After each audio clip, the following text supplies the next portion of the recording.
Eh bien le bonsoir les amis, nous revoici pour une petite vidéo en commençant par notre bon vieux Bitcoin pour commencer la touchette parfaite. On le fait enfin caler ce BTC. Ce n'est pas pour rien que nous avions cette magnifique trendline que je répète, je suis sûr et certain, sans avoir regardé ces vidéos, que notre ami Soloway a shorté, le shorter fou. Je suis persuadé qu'il a shorté cette trendline, le connaissant un petit peu, le gros cochon. Donc, on va regarder ça ensemble. Enfin, on fait caler un petit peu le BTC. Et j'ai un ami qui m'a posé une question sapatoche. Je voulais dire sapatoche, j'ai fait un mixte des deux. Si le BTC corrige, où est-ce qu'il corrige? Eh ben, j'ai pas trop su lui répondre. Je vais vous dire pourquoi. C'est pour ça aussi que j'aime pas qu'on monte comme ça tout droit, to the moon, parce qu'on n'a même pas le temps de consolider et de se créer des niveaux où on peut se reposer. On n'en a pas pour l'instant sur le BTC. Je vais y revenir. Je fais une petite vidéo. Donc, Bitcoin. Je vais aller sur Tesla. On avait bien vu là, les bourses, elles arrivent plus monter. Donc, on a bien une petite correction cette semaine. Et qu'est-ce que je... Oh, je vais venir sur mon petit XRP. J'ai commencé à avoir quelques questions sur XRP. Je vais déjà y revenir un peu. Et j'en oublie un.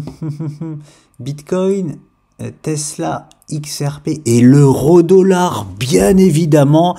Mon bon vieux euro-dollar, je vais revenir dessus et mettre encore une petite gifle derrière la nuque à tous les catastrophistes.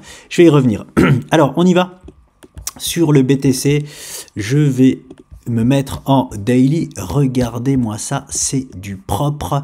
Ça fait 2 jours de suite où on touche parfaitement notre trendline. Il cale enfin. Bravo à nous, on a trouvé son niveau de calage. Il n'y avait pas trop besoin d'inventer l'eau chaude, à part rejoindre 2 points et en plus aucun objectif que nous n'avons pas encore rallié. L'objectif de la figure verte, ce sont les 91 400 $. Je suis gourmand. Et on pourrait dire, bah attends, il est au 90. Ouais, bah oui, bon après ça arrive. Ça arrive que, alors l'objectif bleu, je peux l'enlever, c'est bon, il est validé. Il avait été validé en direct dans ma dernière vidéo. L'objectif vert, pas encore validé, mais attention, ça arrive que nous ne validons pas parfaitement les objectifs. Donc voilà, mais en tout cas, ici, c'était forcément grosse zone dure pour le BTC et le marché est en train de nous donner raison. Attention, je vois un magnifique doji là. Ouais, alors la clôture là, c'est dans 1 heure ou 2. Elle va être sapatoche à suivre. Attention quand même. Si ce doji là clôture comme ça, attention à la petite correction du BTC qui peut même être un petit peu violente. Je savais pas quoi répondre sur où est-ce que va aller le BTC en correction. Voilà, là c'est une grosse journée de tergiversation sur le BTC. On a un doji sur une grosse résistance. Je vous remontre d'où elle vient cette résistance-là. Elle vient d'il y a à peu près 4 ans. C'est là-bas, c'est ce qui a stoppé le cours aux 64 000 et aux 68 000 $. On en entend parler. Je me doutais que nous en allions en entendre parler. Ça y est, nous y sommes. Si nous faisons un doji, oui, on peut avoir une petite secousse sur le BTC tranquillement demain. Voilà. Alors, la question était sympathique. Où est-ce qu'on corrige? Étant donné qu'on a été tout droit to the moon, j'ai envie de vous dire, on n'a pas eu le temps de créer des supports. Le seul premier tout petit support que nous avons, il est là. Sur le BTC. Et je peux pas appeler ça un support principal. Mais voilà. Et il est quand même au 80K. Ça lui fait perdre 10K. Eh ben, je serais presque obligé de privilégier ça dans un premier temps sur le BTC. Si nous clôturons avec un magnifique doji aujourd'hui, on peut avoir un petit retour du BTC, voilà, dans cette zone-là. Affaire à suivre. Après, il peut très bien nous faire un doji de tergiversation parce que il arrive sur une zone dure. Ça veut pas dire forcément qu'on va corriger, mais on est obligé de privilégier une petite correction avec un doji sous une résistance. Voilà. Après, Bien évidemment, on est en bull run, ce qui fait que les résistances, le Bitcoin, il va les défoncer. Je m'en fais absolument pas pour lui. La question, c'est juste, est-ce qu'il va l'enfoncer maintenant ou est-ce qu'il va d'abord se reposer tranquillement, faire une petite consolidation pour nous péter tout ça à la hausse et aller chercher son deuxième objectif qui est, je le répète, les 130 000 $. Je pensais pas être là si vite, hein. Mais cette année, il est plus rapide que qu'à son habitude, encore plus rapide qu'à son habitude. Déjà, les 70K, on n'avait rien à faire aux 70K aussi rapidement. Et ben là, on avait 3 mois pour venir, on l'a fait en 1 mois. Écoutez, bon, tant mieux, hein, tant mieux, il y a tout qui pump derrière. Voilà, donc... Si ce doji-là est confirmé et que nous commençons à corriger et revenir dans cette zone-là, ne pensez pas que c'est fini le bull run. En tout cas, bon, moi je vous dis ce que je pense. Je ne penserai absolument pas que le bull run est fini, pas du tout. Le premier objectif a juste été validé plus vite que prévu, donc il ira très certainement encore peut-être plus haut que ce que je pensais. Tant mieux, on aime bien être surpris dans ces cas-là, comme je le répète. Sinon, si le jeune homme nous continue sa hausse fulgurante, eh bien, nous aurons enfin un petit, c'est ce que je disais à mon ami, que nous construisons enfin un petit support. Alors aujourd'hui, c'est pas du tout un support, mais nous construisons enfin, si nous partons à la hausse, nous aurons un petit support sur lequel nous appuyer. Je vous parlais de la barrière psychologique des 100 000 $, par exemple. L'objectif, 92K, 100K, voilà. Je pense que les 100K ne vont pas être passés comme ça. Je pense que c'est une barrière psychologique. Ça me regarde moi. J'ai aucune stat à présenter là-dessus. Ce qui fait que si la barrière psychologique joue son rôle, eh ben, on aurait, voilà, une zone où on pourrait se rasseoir. On n'a pas besoin d'aller se rasseoir là-bas ou sur les anciens plus hauts historiques. C'est ça que je veux vous dire. C'est pour ça que j'aime aussi qu'on prenne notre temps pour justement, j'aurais aimé même ça ici, là, vous voyez, ça, là, très bien, c'est des petites marches d'escalier, en fait. C'est comme ce support-là, voilà, ça, là-bas, c'est un support, voilà. Ici, là, j'espère qu'on est en train d'en créer un. J'aimerais bien rester sur ces plus hauts-là. Je vais aller voir comment ça s'articule en 30 minutes, voir si on a une petite projection de figure. Mais voilà, j'aimerais rester sur les plus hauts-là. Ça serait hyper bullish, de rester là, je vous montre. Parce qu'on n'est pas obligé d'aller chercher non plus un support, on est peut-être en train de créer, comme je vous dis, le premier support, et dans ce cas-là, de rester là. Ça serait génial. Ça serait génial qu'on reste ici et qu'on continue notre hausse parce qu'on aurait un support solide pour la suite si on se fait renvoyer au 100K comme je le privilégie. Je vais aller jeter un œil en 30 minutes pour voir si on voit quelque chose. Ok. Dommage, là, ça a été un petit peu trop haut. Bon, je peux pas non plus trop me projeter par rapport à ça. J'ai besoin qu'ils nous en disent plus, le BTC. Pour l'instant, on voit ça, donc on peut privilégier. On verra ici, là, s'il nous fait ça. Très belle structure de continuation haussière, bien évidemment.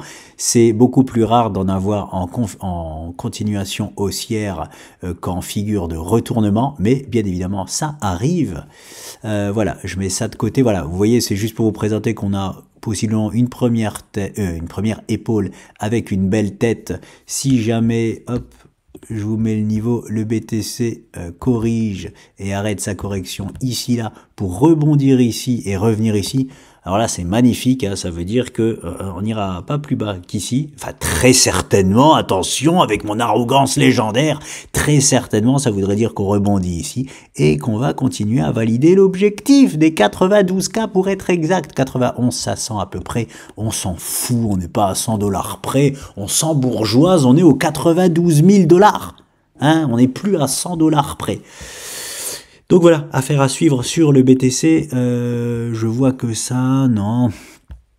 On peut aussi avoir hop, ceci là, mais bon, je vais pas commencer. J'ai besoin que le BTC, comme je vous dis souvent, là, j'ai besoin que le BTC nous en dise plus. Voilà. Avec ce que j'ai pour le moment, je peux pas dire grand chose à part une possible épaule, tête, épaule de continuation haussière. Voilà. Affaire à suivre sur le BTC. Je vais pas me projeter là-dedans. J'attends qu'il nous laisse encore quelques miettes, c'est-à-dire au moins, on est où là? On est mercredi, voilà, cette nuit. Hein, j'ai besoin que cette nuit nous dessine quelque chose pour voir si nous avons une magnifique figure pour anticiper son prochain move 30 minutes H4. Voilà pour le BTC, c'est tout, c'est propre, j'aime quand c'est propre comme ça. Pourquoi c'est propre? Parce qu'on dessine des zones et elles sont bien respectées tout simplement. C'est que pour l'instant, hein, j'aime pas dire ça comme ça parce que j'ai toujours peur de fâcher notre BTC, comment je peux le dire sans l'offusquer?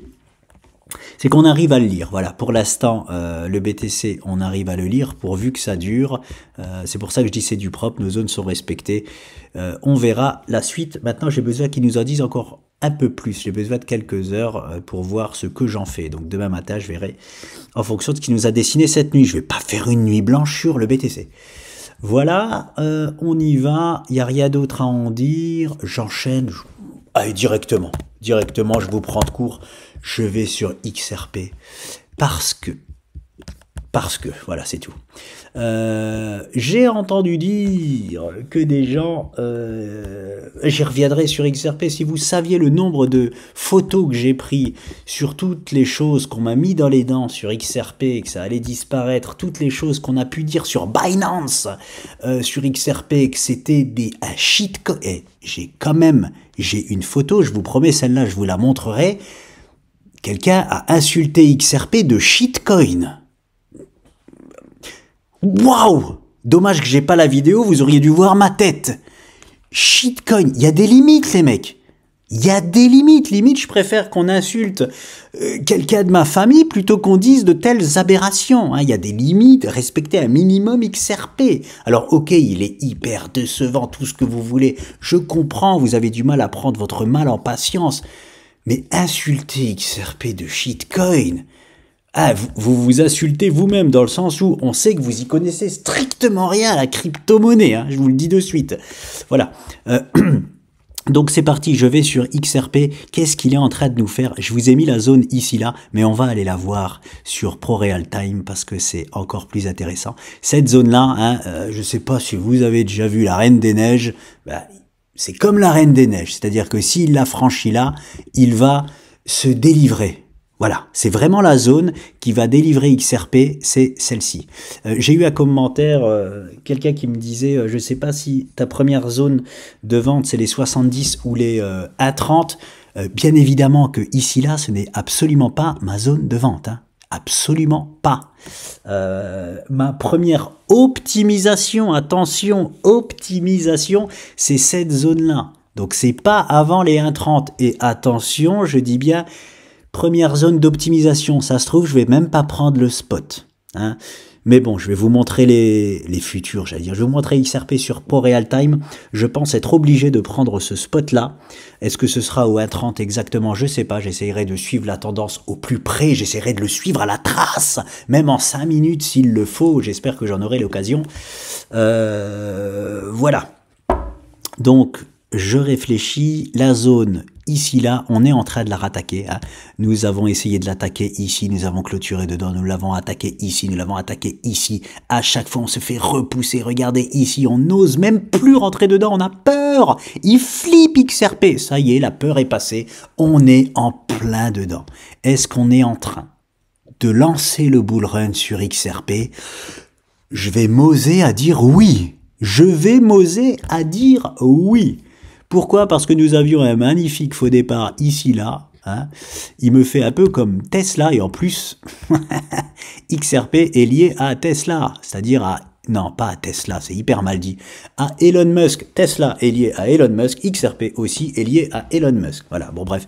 Et ils nous font tous les deux la même chose, c'est-à-dire que ils avaient un triangle symétrique de sommet, ici c'est un triangle symétrique de creux, fausse cassure haussière, on réintègre, et aujourd'hui, vraie cassure.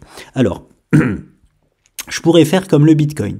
C'est-à-dire que je pourrais ne pas prendre de risque et dire cette résistance-là, je la place comme ça parce que je pense que c'est la vraie. Voilà. Mais si je veux pas prendre de risque, je vous la place ici. Voilà. Et je vous dis que semaine prochaine, on aura la confirmation, voilà, si XRP lance son bull run. Pourquoi? Parce que, imaginons la semaine clôture comme ça. Donc c'est bon, on a une véritable cassure haussière de la structure. Et il nous faut une validation de cassure haussière en hebdomadaire. Donc je vous montre ce qu'il nous faut. Voilà, si vous voulez vraiment attendre d'être sûr et certain que XRP commence son bull run, elle est large, ma séance. Voilà, il nous faudra semaine prochaine, allez, je vous le mets tout... Je vous fais tout comme si c'était une vraie séance. Voilà. Il nous faudra cette clôture-là hebdomadaire et la semaine prochaine au-dessus des plus hauts. Voilà. Et là, XRP a validé le départ de son bull run. Ça, c'est si je veux pas prendre de risques. J'aime prendre des risques et je vais placer ça comme ça. En fait, je sais que j'en prends pas sur XRP, si vous voulez. C'est que dans le pire des cas, je me ferai encore insulter parce que XRP, il va tergiverser encore quelques semaines avant de partir. Mais je sais que ce n'est qu'une question de temps. Voilà. Donc, je vais prendre des risques sur XRP. Pour moi, la vraie résistance, elle est ici. Fausse cassure ici. On a réintégré. Ici, nous avions eu la cassure semaine dernière. Et cette semaine, nous sommes en train de confirmer. Attention, cette semaine, nous sommes en train de confirmer. La semaine n'est pas finie. Il faudrait que la semaine se clôture au-delà des 62 cents. C'est très bien parti. Donc, voilà pour XRP. Je pense qu'il est en train de lancer son bull run dès cette semaine. Et ça va être juste génial. En tout cas, même s'il lance son bull run, il faut qu'il franchisse cette zone-là. C'est-à-dire que même s'il a lancé son bull run, on peut très bien, s'il veut continuer de vous emmerder XRP, voilà ce qu'il fera, pour que vous continuez à croire qu'il ne fera rien, il peut même faire ça, encore pendant des semaines. Et pourtant, le paradigme aura changé, il se sera déjà délivré de cette structure-là, et s'il fait ça, croyez-moi que la prochaine fois qu'il vient titiller cette zone-là, il va l'enfoncer, comme si elle n'existait pas. Voilà. Voilà pour moi dans le pire des cas ce que XRP s'apprête à faire. Soit on y va tout de suite, on lance le bull run, soit dans le pire des cas, il nous fera ce genre de move et ce sera la prochaine attaque qui sera la bonne. Voilà pour XRP. Je bascule ici là. Figue d'élargissement, ça va. Bon, on voit rien. Allez, je vais pouvoir la faire comme ceci.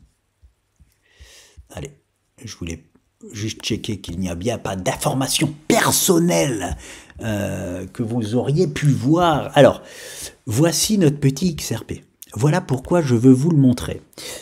Non, pardon, je rebascule ici. Je voulais parler, j'ai aussi entendu dire des gens sur Twitter, visiblement, qui disent j'ai du XRP, ouais, mais j'ai du XRP dans mon bag, mais je te préviens, s'il fait maximum, enfin, s'il fait à x3, je serais bien content de vendre. Oui, d'accord, ok, je comprends. En voyant ce graphe, je comprends. Mais je comprends aussi du coup que cette personne-là ne connaît pas bien XRP. Et je vais vous montrer pourquoi. Je vous montre en image pourquoi. Pourquoi les gens disent... Alors, je vais pas prendre les 70 cents qu'il y a tout de suite là sur XRP. Je vais prendre les 60 cents parce qu'il est resté englué dans les 60 cents pendant des mois.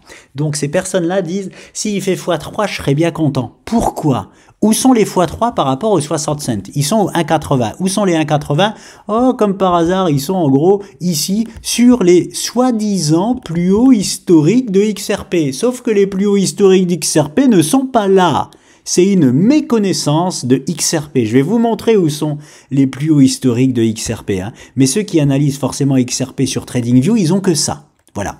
Donc, ça m'a irrité un peu les oreilles d'entendre ça parce qu'on a des chiffres très clairs sur XRP. Très très clairs. C'est-à-dire que c'est comme Rune. J'en avais fait une vidéo vers septembre 2023. C'est une des seules cryptos avec Rune qui admet haut et fort qu'elle va aller chercher au minimum ses plus hauts historiques. Mais c'est vrai plus hauts historiques, pas ceux-là, les 3 $. Voilà, je vais vous les montrer après.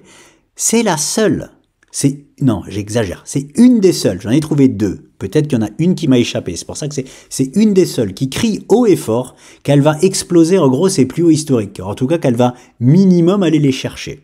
Donc, Voilà pourquoi je comprends d'un côté qu'on dise « Ah ouais, bah s'il fait x3, je suis bien content », parce qu'on croit qu'il va aller retourner, en fait, retrouver ces plus hauts-là, et ils seront bien contents. Ouais, ok, bah mes connaissances de XRP, voilà. Et aussi mes connaissances des figures chartistes. Voilà pour moi ce que cela signifie. Donc, je vais vous montrer maintenant le vrai XRP, ce que c'est. Hein, donc là, je vous ai montré, ça y est, il se délivre là, il faut maintenant qu'il se délivre de cette zone-là. Ok, ça, on passe à autre chose. La zone d'optimisation, elle est là. Donc ici, je l'ai mis aux alentours des 1,30. Et ici, nous avons le premier objectif.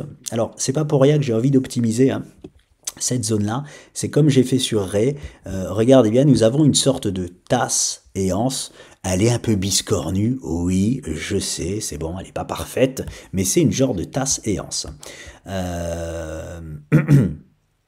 Peu importe, il y a des gens qui appellent ça une double tasse, j'allais dire, à double bottom. Ok, ça ne change absolument rien à l'objectif. L'objectif, il est là. L'objectif de cette structure hebdomadaire, hein, il est au 1,20. C'est-à-dire que non seulement ici, nous avons un possible calage à cause d'une grosse résistance, mais en plus de ça, nous avons une prise de bénéfice hebdomadaire. Donc ce n'est pas pour rien que j'ai envie d'optimiser XRP dans cette zone-là. Maintenant, je bascule, on continue, on enchaîne. Regardez-moi ça. Là, j'ai mis Ishimoku, attention, je suis en mensuel. Donc, je vous montre des... Alors, je finis avec les 1,30. Où est-ce qu'ils sont les 1,30 ? Ben, ils n'ont pas trop lieu d'être ici. Ici, j'ai les 1 dollar en zone très très dure. Vraiment très très dur. Attention en mensuel. C'est-à-dire qu'on peut très bien faire une mèche de l'espace au 1,60 et clôturer en mensuel ici. Mais en tout cas, en mensuel, dans un premier temps, ça risque d'être compliqué de clôturer au-dessus des 1 dollar. Parce que ça, c'est ce que j'appelle une dalle béton. On a deux dalles béton là au-dessus de notre tête, les 1 dollar et les 1,60 $. Attention en mensuel. Voilà. Donc on peut très bien regarder la mèche là, par exemple, de l'espace qu'il nous a fait. Hein. Il est monté à 3,30 $. Pardonnez-moi, j'avais dit 3 $, les plus hauts historiques de XRP. Non, ce sont les 3,30 $. Et il a clôturé au 1,97 $. Hein, vous voyez ce que je veux dire? Donc, c'est pas parce que nous avons une dalle béton ici, nous pouvons pas faire une mèche de l'espace pour aller au 2,98. C'est du pif, hein, commencez pas à croire que j'ai un objectif au 2,98 et clôturer ici. Voilà. En tout cas, au niveau clôture mensuelle, les deux là, on peut en entendre parler. Hein. Après, on rentre quand même en bull run, mais regardez ici, par exemple, hein, on a parfaitement clôturé en dessous lorsque nous avons créé cette résistance-là et on n'est pas passé en clôture. Voilà. Donc, affaire à suivre ici pour XRP. Je vous montre maintenant pourquoi c'est une méconnaissance de XRP aussi, les 1,80 $. Parce que déjà ici, ils sont nulle part. Hein, vous voyez, ils sont nulle part, hein. En tout cas en mensuel. En plus de ça, donc, les plus hauts historiques sont là-bas. Regardez cette structure que nous avons. C'est un énorme triangle symétrique de sommet et je peux vous assurer que celui-ci, il est valable. Une touchette là-bas parfaite, 2 touchettes, 3 touchettes, et on va les chercher vraiment, hein. 4 touchettes, 5e touchette, même une 6, on va pas compter, mais bon, on a 5 touchettes sur la structure, on met un peu trop de temps à sortir, c'est vrai, on aurait pu sortir avant, hein, mais il aime bien vous faire patienter. Alors je vais regarder où est-ce qu'on aurait pu sortir sur XRP. Là on est à 85, 8,5, ça fait 17, 34, 68. Voilà, on aurait pu sortir bien avant, hein. La moyenne, on aurait pu sortir en septembre 2023 de cette structure-là. Hein, on a vraiment pris notre temps, on y va juste avant la fin, hein, et tant mieux, hein, il fallait quand même que on valide une vraie cassure de cette structure-là, parce que pour l'instant, en mensuel, on n'avait rien validé du tout. Hein, ça m'aurait fait chier qu'on sorte latéralement de cette structure-là, très honnêtement. Donc moi, les affaires ici pour XRP sont très simples. C'est que je le vois aller titiller ses plus hauts historiques. Hein? Et par contre, je vais voir dans quel timing ça se passe.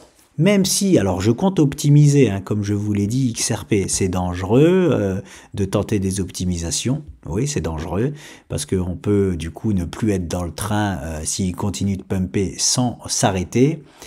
Mais je vais vous montrer aussi quel peut être cet objectif-là qu'il est en train de nous valider. C'est celui-ci. Je le mets en rouge. Voilà. Ça, c'est possiblement le réel objectif de XRP, de la structure qui vient de quitter. Donc c'est pour ça que moi, en fait, quand j'entends XRP, s'il fait un x3, je suis déjà bien content. Ça me fait sourire, en fait. Ça me fait sourire parce que moi, ce que je vous montre ici, c'est pas moi qui le dis, hein. Parce que moi, le marché, il en a rien à cirer de moi. Hein. XRP, comme je dis tout le temps du Bitcoin, il n'y a que XRP qui sait où est-ce qu'il va aller. Donc en fait, c'est les chiffres qu'on analyse pour savoir où XRP va aller. Et c'est pas genre, ah moi je m'y connais en crypto, ah ben je peux vous dire qu'il va aller aux 4 $ XRP. On n'en a rien à cirer de ça. On n'a rien à cirer de ce que je pense, de ci, de ça. Par contre, les chiffres, croyez-moi qu'il faut pas ne rien avoir en cirer. Waouh, c'est mal dit qu'il faut pas ne rien avoir à en cirer. Voilà, hein. Les statistiques sont là pour être... elles sont pas là pour faire beau. Hein. On a beau s'appeler Pierre-Paul Jacques, si on a 80% de chance d'aller là-bas, on a 80% de chance d'aller là-bas. Que ça vous plaise ou non, en fait. Hein. Je m'en contrefous que vous m'insultiez. Je m'en contrefous que vous soyez pas content de ce que je vous dis. Parce que c'est XRP qui me le dit. Donc, juste pour ça que je vous dis, je m'en contrefous absolument de savoir si vous aimez ou pas XRP et si vous aimez ou pas ce que je vous dis. Moi, je vous montre juste les chiffres. Et les chiffres de XRP, je veux bien entendre des choses si vous me montrez des scénarios. Voilà, montrez-moi, s'il vous plaît, des scénarios qui font arrêter XRP au 1,80.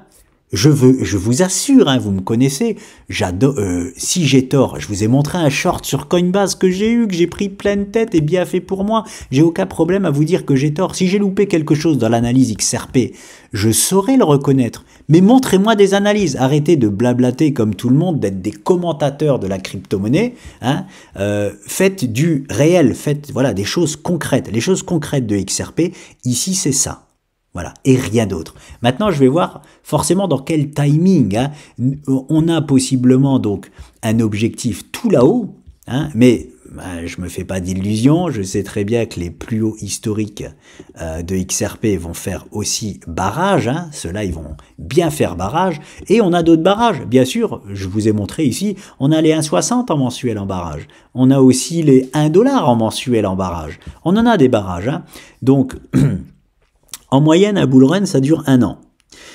Si dans 1 an, je vois XRP ici, là, ben forcément, je vais, à moins qu'il m'ait montré une magnifique structure, hein, comme quoi il allait encore là-bas, je ne vais plus privilégier là-bas. Je vais m'adapter encore et toujours à ce que XRP nous fait, hein, et pas à ce que je peux entendre à droite à gauche, uniquement à ce que XRP nous dit. Je ne suis pas buté à me dire non, non, non, il nous a indiqué la direction là-bas, je vais la chercher coûte que coûte. Oui, il nous a indiqué la direction là-bas, c'est clair et net. La question, c'est simple pour moi, c'est est-ce que XRP, il ira ici en 2025 ou est-ce qu'il ira en 2029? Voilà, c'est un cycle tous les 4 ans. La seule question que j'ai pour XRP au 6,60 $, c'est est-ce qu'il va y aller en 2025, est-ce qu'il va y aller en 2029? Voilà, c'est la seule question que j'ai. Et s'il va y aller en 2029, je vais pas holder jusqu'en 2029 mes XRP. Hein. Je vais sortir mes XRP là où je dois les sortir. Hein, voilà, je m'adapterai à ce que le petit XRP nous fait. Je vais pas rester buté sur tout ça. Et en plus, il peut. Hein, le timing, voilà, il y a aussi un timing moyen. Hein. Le timing, hop, voilà. 82 unités, donc bah, le timing moyen, c'est 40 mois pour aller là-bas. Donc vous voyez, 40 mois, ça fait quoi? 12, 24, 48, ça fait, ça fait presque 4 ans.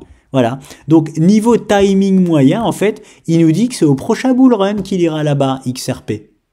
Voilà, au niveau timing, si on prend que les timings moyens, et ce sera là-bas en 2029. Voilà, donc c'est pour ça que je reste vigilant. Je sais que j'ai un objectif là-bas, ok, pas de souci. Hein, on verra si c'est pour 2025 ou 2029. Mais regardez aussi le problème où, j'appelle pas ça un problème. Hein, regardez en combien de temps il a été chercher les 3,20 $ XRP en 1, 2, J'ai juste envie de compter les 2 mois là, mais si vous voulez, on compte ceux d'avant. 1, 2, 3, 4, 5, 6, 7. Voilà, en 8-9 mois, il a été chercher les 3,30 $. Hein, et pas en 40 mois. Voilà. C'est des timings moyens, c'est comme le BTC là, il devait aller chercher un objectif en presque 4 mois, en 3 mois et demi. Il a même pas mis un mois pour aller le chercher. Hein, vous voyez ce que je veux dire? C'est pour ça que je m'interroge 2025 ou 2029 là-bas. Donc, on verra ça. Je m'adapterai, mais en tout cas, pour moi, c'est direction, c'est vrai plus haut historique pour XRP. Attention à sa volatilité, hein. Il est très très dur à choper. C'est pour ça que c'est dur aussi d'optimiser sur XRP. Il fait des moves de l'espace. Est-ce que j'ai quelque chose à rajouter ici en hebdomadaire? Oui, regardez comme c'est propre ici, c'est beaucoup plus propre. Ici, nous sommes déjà en train de péter. En fait, là, XRP, si je compte juste là-dessus, il se délivre. Voilà, on a la confirmation de cette grosse, de ce gros triangle symétrique que je vous ai montré en mensuel. On confirme, ici on était sorti, on a réintégré, on n'avait pas confirmé, c'est normal de réintégrer. Ici par contre on confirme, mais on est surtout en train de casser la zone que je vous ai montrée sur TradingView. Ici on est en train de la casser à la hausse. Là, il lance son bull run. Voilà. Pour être sûr et certain, oui, il faut attendre semaine prochaine. Hein, comme je vous l'ai dit, je vais mettre ici, voilà, il faut attendre une séance verte comme ça, au-dessus des plus hauts de cette semaine. Voilà. Affaire à suivre, mais en tout cas, ici, là, on a déjà un magnifique signal aussi pour XRP. S'il vous plaît, ne venez pas mettre des commentaires encore parce que vous allez vous ridiculiser. Hein. Bientôt, je vais poster vos noms hein, parce que franchement, des fois j'ai des commentaires ridicules. Si jamais XRP il part, il fait ça et qu'il revient à se reposer ici, commencez pas à me dire ah XRP c'est de la MERDE. Finalement c'est rien, c'est standard. Hein, quand on casse une grosse résistance, une fois sur deux, on revient à se poser dessus. Voilà, je mets même des trucs pour éviter qu'on vienne m'embêter hein, avec des commentaires inadéquats. Oh, comme je parle bien. Donc voilà pour XRP. Je m'arrête là. Affaire à suivre. Tout est prêt en tout cas. On a eu le faux signal, la réintégration, le vrai signal aujourd'hui. Attention, la semaine n'est pas clôturée. Semaine ultra importante. D'ailleurs, je vais appeler cette vidéo la semaine de XRP. Voilà, possiblement. On passe sur Tesla. Alors, nous voici sur Tesla. C'est parti. J'ai un petit peu triché ici sur TradingView. J'ai failli vous montrer sur Pro Real Time, mais il y a tous les chiffres de mes trades. Donc, je suis pas là pour vous en mettre plein la vue au niveau des chiffres, mais juste pour partager un peu. Hein, pour partager hein, en toute transparence ce que je fais, mais sans vous montrer les chiffres concrets de mon portefeuille, parce que voilà, ça n'a aucune importance. Chacun son portefeuille. Nous sommes sur... Alors, pourquoi je dis j'ai un peu triché? Parce que ici, sur TradingView, je ne sais pas pourquoi, la mèche n'arrive pas parfaitement hein, sur les niveaux de la prise de bénéfice, mais sur Pro Real Time, vous pouvez le vérifier par vous-même, hein, la mèche faite hier arrive parfaitement sur l'objectif de la structure bleue. D'ailleurs, je vais mettre en bleu pour bien que vous compreniez que c'est la structure bleue en dessous. Je vous l'avais montré hein, en image déjà dans ma dernière vidéo. J'ai pris mes bénéfices, hein, ici, là.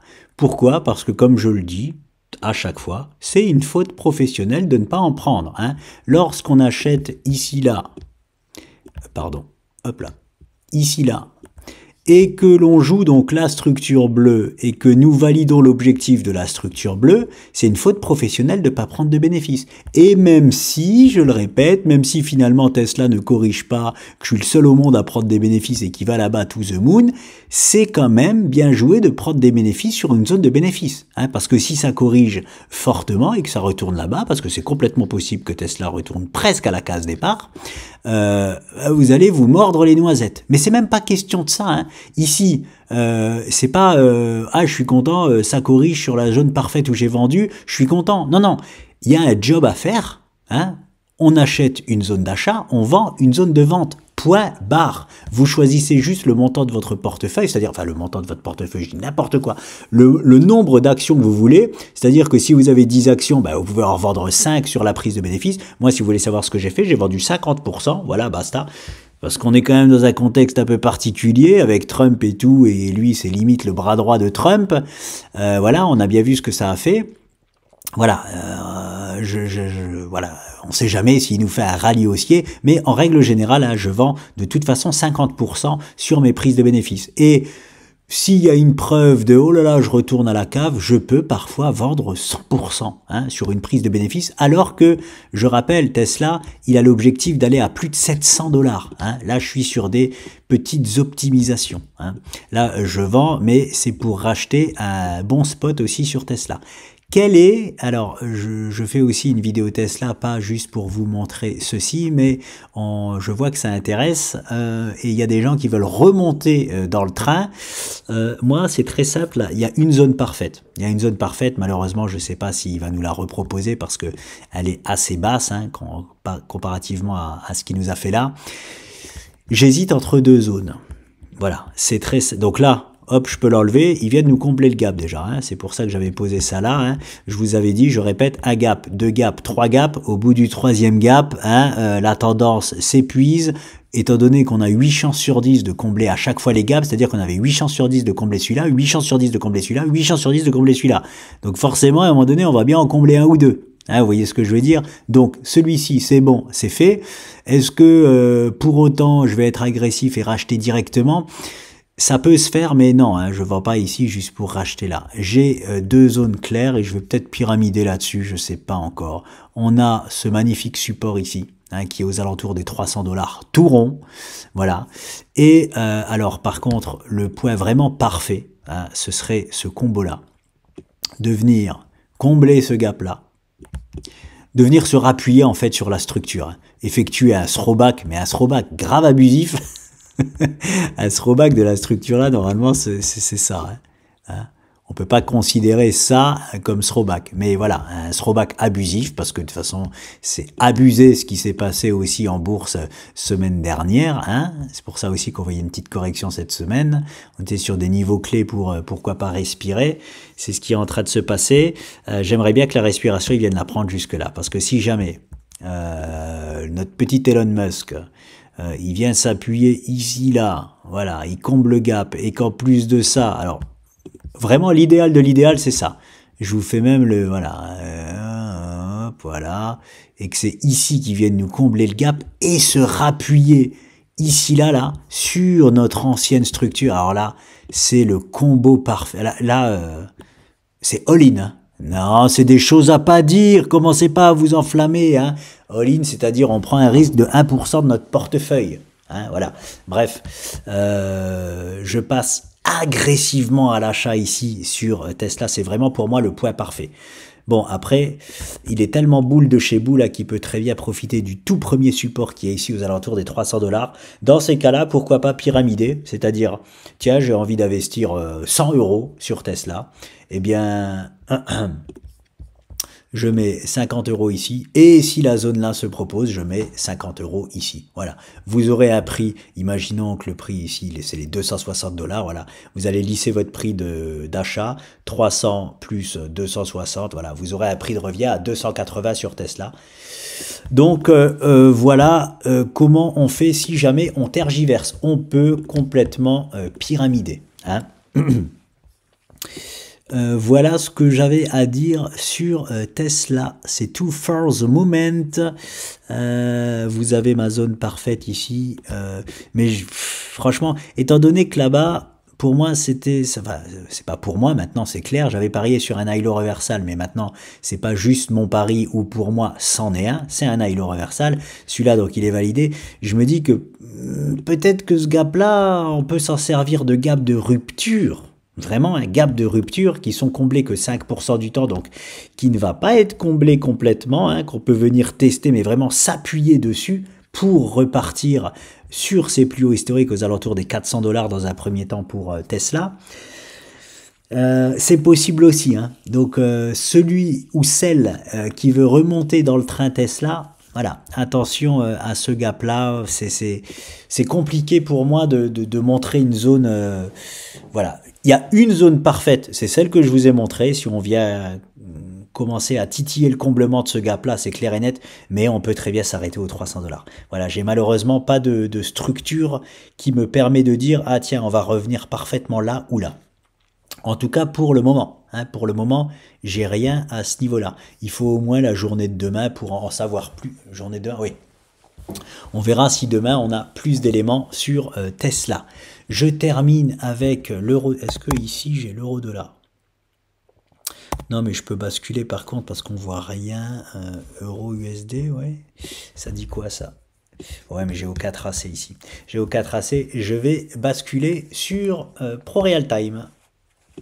Voilà, nous voici sur ProRealTime. Ici, il n'y a aucun chiffre. C'est le Forex, l'euro-dollar. Je ne m'amuse pas là à le trader. Par contre, comme je vous le dis depuis longtemps, hein, j'ai changé l'intégralité de mes euros en dollars hein, depuis cette zone-là. Donc, ça fait un bail. Pourquoi? Je recontextualise le contexte euro-dollar. C'est que je vois... alors, l'inverse de tous les catastrophistes, c'est-à-dire que tous les catastrophistes, ça fait longtemps qu'ils me cassent la tête avec leur dollar, c'est la fin du dollar, hein. Et moi, ça fait une bonne année ou deux maintenant, ouais, facile une année, que je dis arrêtez, pour l'amour de Dieu, de vous en faire pour le dollar, mais par contre, faites-vous-en pour l'euro. Parce que ce qui se passe sur l'euro par rapport au dollar, c'est catastrophique. Et nous avons l'enclenchement justement de cette... Bon, l'enclenchement c'était déjà là, hein. C'est pas pour rien que j'étais passé déjà en dollars. À la cassure ici, c'était l'enclenchement. On avait 85% de chance de faire un throwback, un pullback, pardon. Ça a été chose faite, bien évidemment. Et maintenant, comme je le répète, on doit faire cette flèche-là. Hein. On doit privilégier hein, de faire ce move-là baissier et qui est une catastrophe pour l'euro. Hein. Et quand je vois que finalement Trump est élu, et je ne sais pas si vous connaissez un peu Trump, mais c'est American First, je peux vous dire que l'Europe a du souci à se faire. Hein. Et l'Europe s'en fait déjà du souci, hein, parce que ça corrige déjà pas mal depuis l'élection de Trump. Donc bon, c'est juste ce que l'on voit se profiler depuis plusieurs... Ici, je suis en trimestriel. Hein. C'est-à-dire que ça, c'est des analyses, les amis, où c'est difficile de se tromper. Et ça, là, c'est la meilleure chose qui peut se passer pour l'euro. Parce que si je fais une projection hein, c'est une catastrophe pour le... Ça, c'est la meilleure zone sur laquelle il peut rebondir. Hein, parce que normalement, on peut aller chercher les zéros, une parité. Regardez à quel point ça fait peur. Hein, une parité de l'euro contre le dollar de 0,4. Voilà. Hein, heureusement, on n'a que 40% de chance d'aller chercher ça. Mais pour l'instant, tout le plan fonctionne de A à Z. Heureusement, on a une pauvre stade de 40%. Heureusement. Mais c'est l'objectif. Je ne sais pas si vous vous rendez compte. Quand moi j'entends attention, le dollar va disparaître et que moi je vois ça au niveau des chiffres, moi ça me fait, je vous dis franchement, ça me fait péter un câble. Les gens ne comprennent strictement rien. Je vous le dis comme je le pense. Et désolé si je vous touche en disant ça, mais quand on s'en fait pour le dollar et pas pour l'euro, je vous dis tout de suite, vous ne comprenez strictement rien. Hein, parce que ça, encore une fois, c'est pas moi qui le dis, c'est les chiffres. Hein, c'est pas, il faut arrêter d'être dans la croyance. Hein, il faut sortir de là et voir la réalité des choses. La réalité des choses, je vous la montre ici sur l'euro-dollar depuis presque 2 ans. Hein, bon, ça fait pas 2 ans que la chaîne est créée, donc depuis 1 an. Parce que voilà, on m'a tellement fait saigner des oreilles avec ça que je me suis mis à analyser l'euro-dollar. Mais bon, comme j'ai transformé, ça fait 3 fois que je transforme. Hein, j'étais passé en dollars. Comme nous avions 85% de chance. Je vais aller voir en hebdo, je crois que je l'ai laissé. Je crois que c'était 85. Oui, voilà, c'est ça. Non, 85% de poursuite baissière après cassure des lignes de coup. Ok, mais c'était la même stat. C'était exactement la même stat pour le pullback. On avait 80, c'est le ratio le plus important de pullback. On avait 85% de chance de faire un pullback. Donc forcément, lorsqu'ici on rebondit, hein, je repasse en euros. Hein. Et par contre, quand on revient sur la résistance principale, alors c'était tôt, oui, mais bon, je pouvais pas savoir que ça allait durer aussi longtemps, c'était très tôt, mais lorsqu'on est revenu là, sur la résistance, je suis repassé en dollars. Ça n'a pas porté ses fruits jusqu'à récemment. Voilà, ça commence depuis un mois à porter réellement ses fruits. Et pour moi, ce n'est que le début. Hein. Quand on a cassé à la hausse ici, je vous ai dit attention, on est dans un timing, j'ai fait exprès de laisser le timing là, moyen, on était dans un timing de fausse cassure haussière. Et finalement, qu'est-ce qui se passe? Rien. Et là, c'est fini. Fausse cassure haussière, là, on a une vraie cassure baissière. Enfin, on a très probablement une vraie cassure baissière. Voilà. Donc, affaire à suivre pour l'euro contre le dollar, mais voilà, la direction, elle est simple, c'est ça. Hein, on a un support ici pour l'euro-dollar. Ok, on peut s'en servir, on s'en est servi ici, on s'en est servi ici, on peut encore une fois s'en servir, mais légitimement, je dirais qu'on s'en sert, je sais même pas si le mot légitimement est bien placé ici, mais, pour faire ça, ça, et continuer ça, hein. Voilà, c'est ce que je vois au mieux pour l'euro-dollar. Donc bon, bref, c'est long, de toute façon, ne commencez pas, je ne fais pas des vidéos comme ça, je suis pas du tout un catastrophiste, pardon, je fais pas des vidéos comme ça pour que demain vous alliez à la banque retirer tout votre pognon, hein, c'est pas du tout le cas. Mais voilà, comment encore une fois ça peut se traduire, j'en sais rien, avec une nouvelle vague, comme si on n'en a pas eu assez, inflationniste en Europe. Hein. Il y a déjà tous les prix qui ont augmenté de 50%, c'est pas pour rien. Hein. Voilà, il peut encore y avoir, je sais pas moi, 20% d'inflation. Franchement, j'en sais rien, mais la seule chose que je peux vous dire, c'est on est toujours en route vers une forte dévaluation de l'euro face au dollar. Par contre, nous sommes en trimestriel mensuel. Ici, c'est de l'hebdomadaire. Une séance, c'est une semaine. Donc, c'est des choses qui prennent du temps. Hein. Et voilà, les amis. Donc, je pense que je vais en rester là. C'est déjà assez long. Nous avons tout vu. Je referai une vidéo dès qu'il se passera quelque chose de croustillant ou que j'aurai de nouvelles informations. Je vous laisse, je vous souhaite une très bonne nuit ou fin de soirée et je vous dis à très vite.